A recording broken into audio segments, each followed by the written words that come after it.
ಹಾಂ ಈಗಷ್ಟೇ airport ride ಮುಗಿಸ್ತೇ ಹೊಡ್ತಾ ಇದೆ ರಿಟರ್ನ್. ಹಾಂ ಇರೋ ಒಂದು ನಿಮಿಷ ಮಾಡಿ.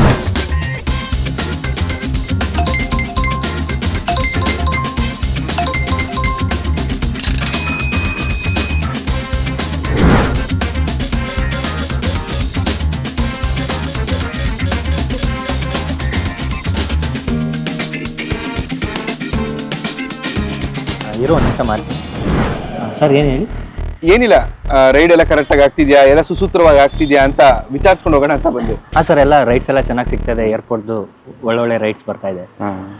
ಟೋಲ್ ಯಾಕೆ ಸರ್ ಪಾಸ್ ಮಾಡಲಿಲ್ಲ? ಹಾಗೇನಿಲ್ವಲ್ಲ ಸರ್, ಟೋಲ್ ಪಾಸ್ ಮಾಡ್ತಾನೆ ಇದ್ದೀನಿ. ಇಲ್ಲ, ಅದು ಹೋದ ವಾರ ಟೋಲ್ ಪಾಸ್ ಮಾಡಿದ್ರಿ, ಅದ್ರ ಜೊತೆಗೆ ಕಸ್ಟಮರ್ ಹತ್ರ ಅಡಿಷನಲ್ ಟೋಲ್ ಚಾರ್ಜಸ್ ಇಸ್ಕೊಂಡಿದ್ರಿ.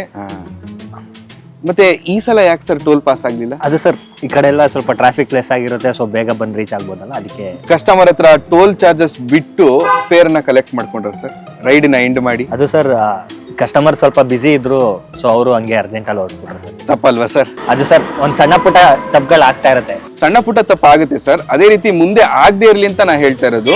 ಫೇರ್ ಅಲ್ಲಿ ನಾವು ಟೋಲ್ ಚಾರ್ಜಸ್ ನ ಇನ್ಕ್ಲೂಡ್ ಮಾಡಿ ಕೊಟ್ಟಾಗ ದಯವಿಟ್ಟು ಕಸ್ಟಮರ್ ನ ಟೋಲ್ ರೋಡ್ ಅಲ್ಲೇ ಕರ್ಕೊಂಡು ಹೋಗಿ. ಇನ್ ಕೇಸ್ ಟೋಲ್ ರೋಡ್ ಅಲ್ಲಿ ಕರ್ಕೊಂಡು ಹೋಗಕ್ ಆಗ್ಲಿಲ್ಲ ಅಂತಂದ್ರೆ ಫೇರ್ ಚಾರ್ಜಸ್ ಏನಿರುತ್ತೆ ಅದರಲ್ಲಿ ಟೋಲ್ ಚಾರ್ಜಸ್ ಅನ್ನ ಮೈನಸ್ ಮಾಡಿ ರೈಡ್ ಎಂಡ್ ಮಾಡಿ ಎಷ್ಟು ಅಮೌಂಟ್ ತೋರಿಸುತ್ತೆ ಅದನ್ನ ಕಲೆಕ್ಟ್ ಮಾಡ್ಕೊಳ್ಳಿ. ಸರ್ ನಂಗೆ ಇನ್ನೊಂದು ಏರ್ಪೋರ್ಟ್ ಪಿಕಪ್ ಬರ್ತಾ ಇದೆ, ನಾನು ಬರ್ತೀನಿ ಸರ್. ಒಂದು ನಿಮಿಷ. ಸರ್ ನಾನು ಈ ಸತಿ ಟೋಲ್ ಪಾಸ್ ಮಾಡೇ ಹೋಗ್ತೀನಿ. Thank you. ಪ್ರಿಯ ಚಾಲಕರೇ, ಏರ್ಪೋರ್ಟ್ ರೈಡ್ಗಳಲ್ಲಿ ಟೋಲ್ ರೋಡ್ಗಳನ್ನು ಬಳಸಿ ಪ್ರಯಾಣಿಕರ ರೈಡ್ಗಳನ್ನು ಸುಗಮಗೊಳಿಸಿ. ಧನ್ಯವಾದಗಳು.